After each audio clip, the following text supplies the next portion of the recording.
আসসালামু আলাইকুম ভিউয়ার্স, বিশ্লেষণের আজকের এপিসোডে আলোচনা করব কিভাবে কট্টর হিন্দুত্ববাদী সংগঠন ইসকন প্রতিষ্ঠা হলো তা নিয়ে। আন্তর্জাতিক কৃষ্ণ ভাবনামৃত সংঘ international society for Krishna consciousness বা ইসকন হলো গৌড়ীয় বৈষ্ণব মতবাদের অনুসারী কট্টর হিন্দুত্ববাদী একটি ধর্মীয় প্রতিষ্ঠান। এর সদর দপ্তর ভারতের পশ্চিমবঙ্গের মায়াপুরে অবস্থিত। এটি 1966 সালে নিউ ইয়র্ক শহরে অভয়াচরণাবিন্দ ভক্তিবেদান্ত স্বামী প্রভুপাদ কর্তৃক প্রতিষ্ঠিত হয়। ইসকনের মূল ধর্মীয় বিশ্বাস শ্রীমদ্ ভগবত গীতা এবং অন্যান্য বৈদিক শাস্ত্রের উপর ভিত্তি করে গড়ে উঠেছে।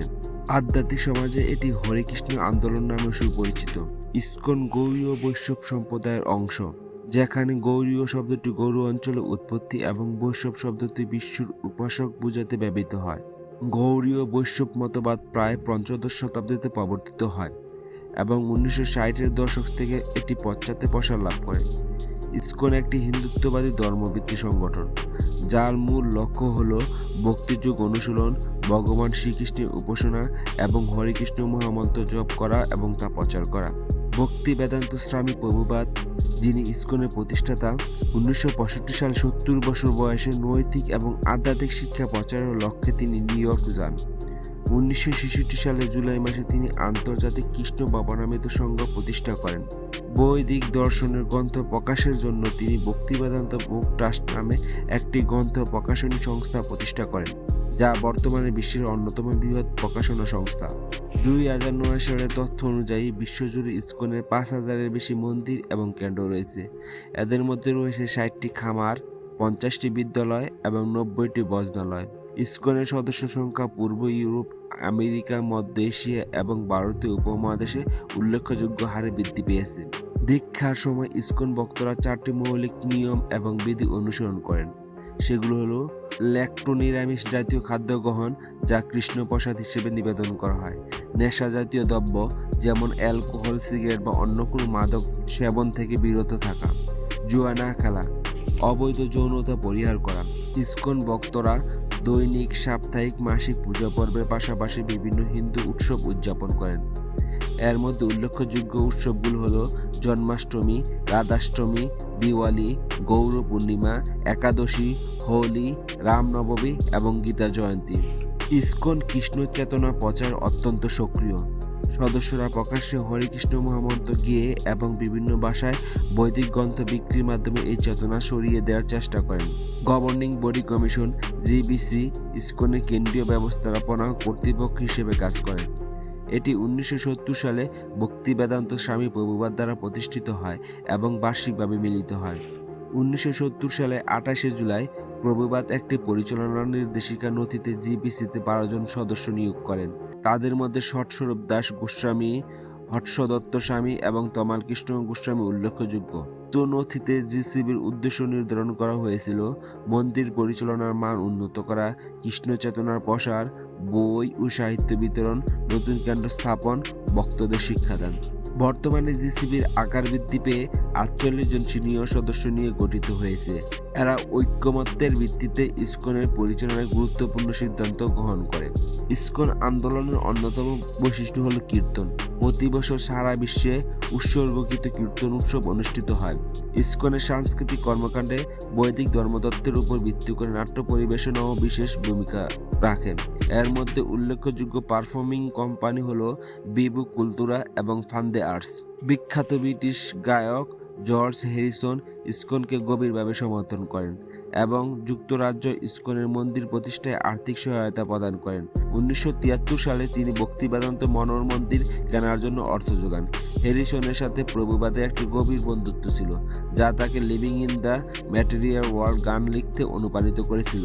ভক্তি বেদান্ত বুক ট্রাস্ট বা বিবিটি ইসকনের একটি অলাভজনক সংস্থা, যা ইসকন এবং সাধারণ বই ব্যবসায় উভয়ের জন্য বই সরবরাহ করে। এটি গৌড়ীয় বৈষ্ণব মতবাদের গ্রন্থ প্রকাশনার প্রধান প্রতিষ্ঠান। 1972 সালে এসি ভক্তি বেদান্ত স্বামী প্রভুপাদ এই সংস্থাটি তার নিজের এবং অন্যান্য লেখকদের বই প্রকাশের জন্য প্রতিষ্ঠা করেন। বিটিভি বিভিন্ন ভাষায় ব্যাক টু গড হেড নামক পত্রিকাও প্রকাশ করে থাকে। পাঠ্য প্রকাশনার পাশাপাশি বিটিভি বা ভক্তি বেদান্ত বুক ট্রাস্ট গৌড়ীয় বৈষ্ণবদের পবিত্র স্থান যেমন বৃন্দাবন এবং মায়াপুরে কৃষ্ণ মন্দির নির্মাণ এবং সংস্কারে আর্থিক সহায়তা প্রদান করে। ইসকন গো হত্যা বন্ধ করার জন্য ISCOW অর্থাৎ international society for cow protection প্রতিষ্ঠা করে। এটি এমন একটি সংস্থা যা গরুর মাংস উপর নির্ভরশীল নয় এমন সব প্রথাকে সমর্থন করে। ইসকন নিয়ন্ত্রিত ফুড ফর লাইফ বিশ্বের অন্যতম বৃহত্তম অলাভজনক নিরামিষ খাদ্য দান সংস্থা। এই সংস্থার স্বেচ্ছাসেবকরা প্রতিদিন 60টিরও বেশি দেশে প্রায় 20,000 মানুষের মধ্যে বিনামূল্যে খাবার বিতরণ করে থাকে। তবে ইসকন তাদের কার্যক্রম চালাতে গিয়ে অসংখ্য সমালোচনার সৃষ্টি করেছে। তারা ভারতে গো রক্ষা নামে অসংখ্য মুসলিমকে পিটিয়ে হত্যা করেছে এবং ভারতে গো হত্যা বন্ধের নামে ভারতে গরু জবাই এবং গরু কুরবানি নিষিদ্ধ করেছে। ইসকন তাদের কঠোর হিন্দুত্ববাদী কার্যক্রম চালাতে গিয়ে পৃথিবীর অনেক দেশে নিষিদ্ধ হয়েছে। মালয়েশিয়ায় জোর করে ধর্মান্তরিত করার অভিযোগ প্রমাণিত হলে ইসকনকে নিষিদ্ধ করা হয়।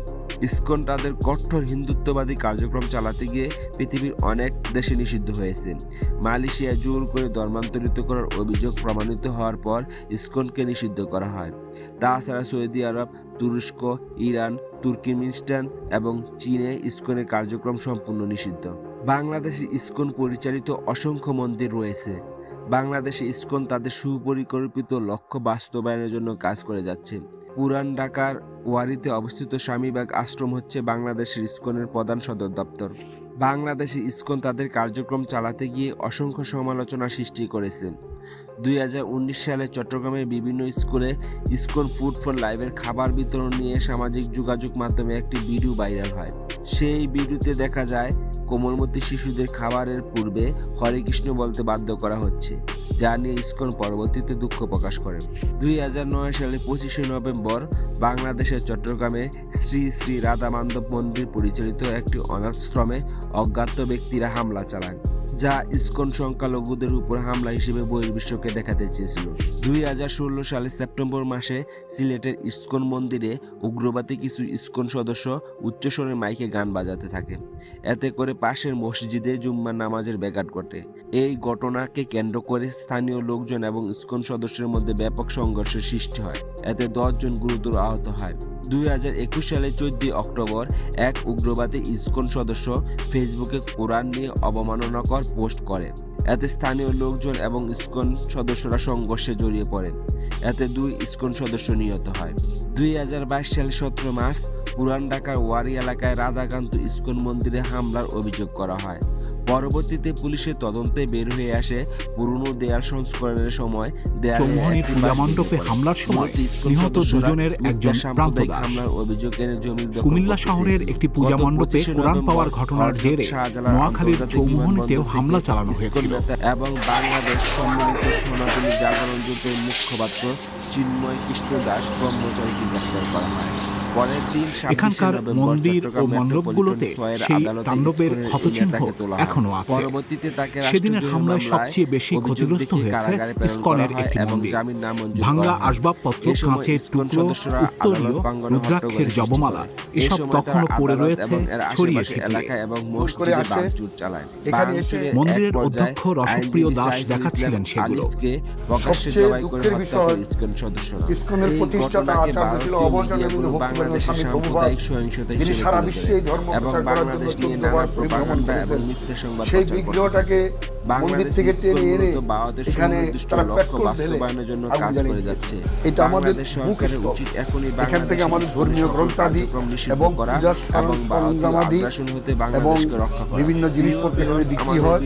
এখান থেকে নিয়ে খালে ফেলে, আমি আমার জানালা থেকে দেখছি, নিয়ে এখান থেকে নিয়ে খালে ফেলছে, কিছু দিয়ে গেছে, কিছু ওখানে নিয়ে আগুন মেলাভাবে সব নষ্ট